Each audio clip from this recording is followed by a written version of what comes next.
Les postos, bienvenue dans cette nouvelle vidéo. En parallèle du dossier Kylian Mbappé, de l'affaire et des envies de départ de Kylian Mbappé, il y a d'autres problèmes au Paris Saint-Germain.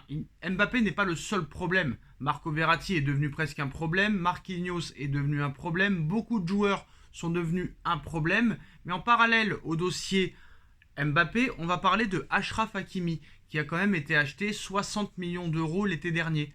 Est-ce que Hakimi a un match de référence au Paris Saint-Germain depuis son arrivée? J'en doute. En tout cas, ça se compte sur la moitié d'une main, très clairement. Hakimi est très décevant et je trouve que très clairement, on l'oublie. Hakimi n'est jamais critiqué. Alors quand c'est Mbappé, on le fracasse, quand c'est Neymar, on le fracasse, quand c'est Marquinhos, on le fracasse. Mais Hakimi, je trouve qu'il est très clairement protégé. Voilà. Moi, c'est mon avis le plus sincère, le plus objectif. Hakimi enchaîne les mauvaises prestations et aussi les mauvais comportements et personne ne dit rien. Et ben moi je vais le dire, Hakimi n'est pas au niveau depuis le début de saison. Même Hakimi n'est pas au niveau depuis qu'il est arrivé au Paris Saint-Germain. Le niveau qu'il avait à l'Inter de Milan est 10 fois meilleur que celui qu'il a au Paris Saint-Germain. Son rendu à l'Inter de Milan est 100 fois meilleur que celui qu'il a au Paris Saint-Germain. Alors l'année dernière, on nous expliquait que Hakimi n'était pas bon parce qu'il jouait pas dans le bon système. Tout le monde disait que Pochettino était un tocard, bon ça c'est vrai, qu'il ne l'utilisait pas à bon escient. Quand tu as des joueurs sur les côtés comme Nuno Mendes, comme Achraf Hakimi, tu dois jouer à 3 derrière et jouer et utiliser Mendes et Hakimi en piston très haut. C'est ce que fait Christophe Galtier cette saison. Mendes fait de très bons matchs, mais Hakimi est catastrophique. Alors dans une défense à 4, il est catastrophique. Dans une défense à 3, il est catastrophique. Donc à un moment donné, il va falloir que le bougre se remette en question. Parce que Hakimi, lui aussi, a découvert les virées nocturnes parisiennes. Le mec est en train aussi d'être plus un mannequin de la Fashion Week, entre les défilés, entre les choses qu'il fait avec Mbappé et avec d'autres joueurs. Et en plus, tu vois que maintenant, carrément, il fait la une de Vogue, de magazine de mode. J'ai envie de te dire que là, c'est incroyablement compliqué. Surtout qu'au Paris Saint-Germain, il se passe des choses qui ne se passent nulle part ailleurs. Tu restes sur 3 matchs sans victoire, 3 matchs sans gagner. En plus des problèmes internes et sur le terrain, bah t'as Donnarumma, Hakimi et Mbappé qui vont aller voir une corrida à Madrid aujourd'hui alors que tu as un classico dimanche. Je sais ce que vous allez dire, les joueurs aussi sont des humains, ils ont le droit de profiter. Les vacances, c'est fait pour ça. Bref, voilà. Alors, il y a des choses aussi que je comprends pas dans les après-matchs d'Hakimi. Hakimi, depuis plusieurs matchs, il voit que des bons matchs de la part du Paris Saint-Germain.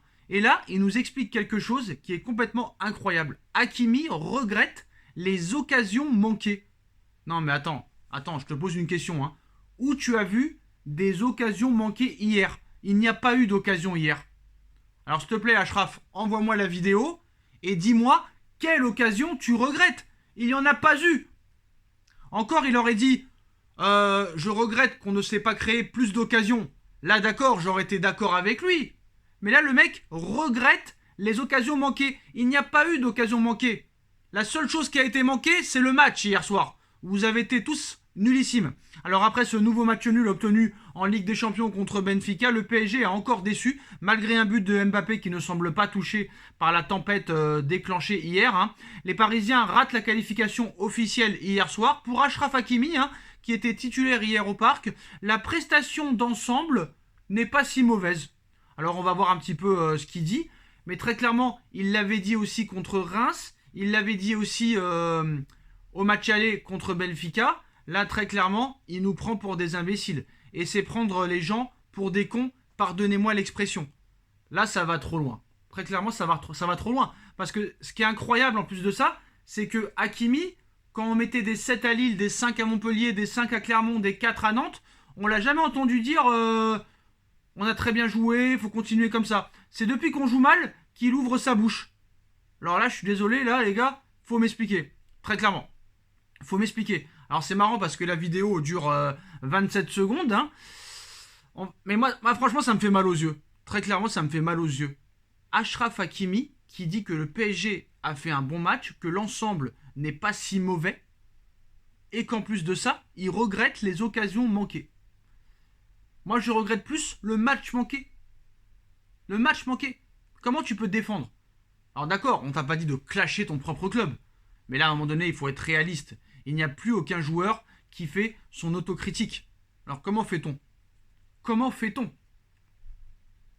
Et les médias qui ne lui posent pas les bonnes questions. Ah, vous trouvez vraiment que vous avez fait un bon match? Alors on va voir ce que Achraf Hakimi a dit exactement, hein, qui défend la prestation du Paris Saint-Germain contre Benfica hier soir en zone mixte. Alors, Achraf Hakimi nous dit très clairement, donc bien sûr sous-titré parce qu'il ne parle pas français, il ne nous a pas manqué grand-chose, on a beaucoup tenté, mais il nous a manqué de mettre les occasions et donc les 3 points. On a beaucoup manqué, c'est incroyable. Nous devons encore travailler, Benfica aussi a bien joué, mais il reste des matchs. Donc voilà. Attends, j'ai mal de tête là. Non, mais, franchement, comment on peut être sérieux? C'est là que tu vois qu'il y a un vrai problème. Et c'est là que le mec pour moi n'a pas le niveau. Un Hakimi ne t'apportera plus rien. Je pense que lui aussi est passé de l'autre côté. Très clairement. Il est passé de l'autre côté, Achraf. Parce que là, ce qu'il dit, c'est pas possible de l'accepter. C'est prendre les gens pour des cons. C'est prendre le football pour des cons. Très clairement. Comment tu peux dire de tels propos? Comment tu peux dire de tels propos? Je répète ce qu'il a dit. Il ne nous a pas manqué grand-chose. On a beaucoup tenté. Mais il nous a manqué de mettre les occasions. On a beaucoup tenté. Mais tu as tenté quoi? Il n'y a pas eu d'occasion. Il n'y a pas eu d'occasion. Très clairement, le Benfica a mis un pressing énorme. Vous avez été bouffé par leur pressing. Ils vous ont complètement étouffé. Vous ne proposez rien. Les joueurs ne proposent rien. Galtier ne propose rien. Il y avait une hype au début de saison. Je ne sais pas comment ça s'est passé après. Cette mi-temps contre le PSG et la Juve, j'insiste qu'il s'est passé quelque chose. Parce que c'est depuis ce match-là qu'il y a un réel problème. Alors, Achraf Hakimi, bien sûr, ne s'arrête pas là. Et défend bien évidemment son meilleur ami Kylian Mbappé. Mbappé qui avait très mal parlé à Achraf Hakimi l'année dernière. Tout le monde s'en souvient parce que cette vidéo est devenue virale. Où Mbappé très clairement clash Hakimi en lui disant donne un bon ballon, c'est pas possible. Et voilà le petit Hakimi qui avait vraiment très peur de Mbappé, qui a dit ah je suis désolé, t'inquiète pas, la prochaine fois je te la rendrai. Très clairement. Donc voilà. Donc Hakimi qui vole au secours de Kylian Mbappé. Voilà, Mbappé a vécu une journée très agitée avec la divulgation de ses envies de quitter le club. Cela ne l'a pas empêché de marquer sur penalty face à Benfica. Donc maintenant, Achraf Hakimi a tenu à défendre son coéquipier après la rencontre. Alors Achraf Hakimi, j'ai l'impression que c'est le fils à Raymond Domenech. Tu joues mal, tout va bien. Tu perds, tout va bien. Tu te fais éliminer, tout va bien. Il y a des problèmes en interne, tout va bien. Alors lui, dans la langue de bois, il est exceptionnel, Achraf. Franchement, je t'apprécie énormément. Je t'apprécie de moins en moins. Alors, qu'est-ce que nous dit Achraf sur Kylian Mbappé et ce feuilleton qui tient en haleine toute l'Europe et tous les médias et tous les fans de football? Alors, Achraf qui nous dit, bien sûr sous-titré, toujours. Alors, on regarde bien sûr la vidéo en même temps. Non, pas du tout, on parle toujours de ce genre de choses. On parle toujours de ce genre de choses. Alors, comme pour les autres joueurs, j'ai vu Kylian concentré sur le match et sur le club. Il veut rester ici encore longtemps. Donc c'est Mbappé qui te l'a dit apparemment. Voilà, c'est Mbappé qui te l'a dit.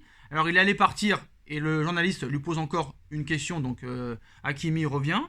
Non, nous n'avons pas parlé de ça. C'est vous qui sortez les choses de leur contexte. Lui est concentré sur le club. Il est content ici. Je le vois heureux. Et je pense que c'est le plus important pour le club. Il dit un petit peu tout et son contraire. Il ne sait pas réellement ce qu'il dit. Donc voilà. Donc pour moi, en plus de Mbappé, en plus de Marquinhos, en plus de Marco Verratti, en plus de la défense, en plus du mercato, en plus des dirigeants, Hakimi aussi est un problème et il faut le dire très clairement. Mais comme la doublure c'est Mukiele, tu n'as pas d'autre choix que de laisser Hakimi, donc parce que le Paris Saint-Germain est l'un des seuls clubs qui n'arrive pas à faire progresser ses joueurs. Dites-moi honnêtement en commentaire pour vous, quel est le joueur qui a vraiment progressé ces dernières années au Paris Saint-Germain? Quel joueur ces 3 ou 4 dernières années, ou même ces 2-3 dernières années, a progressé au Paris Saint-Germain? Personne. Il n'y a personne qui a progressé. Très clairement. Soit ils sont au même niveau que de leur précédent club, ou soit ils régressent. Mais il n'y a personne. Il n'y a personne qui a progressé. Voilà les postos. Dites-moi en commentaire ce que vous pensez des réactions complètement incroyables et grotesques d'Hakimi sur le match et sur Mbappé. les postos. On like, on partage, on commente, on s'abonne et on se retrouve très vite pour une nouvelle vidéo les postos. Tchuss.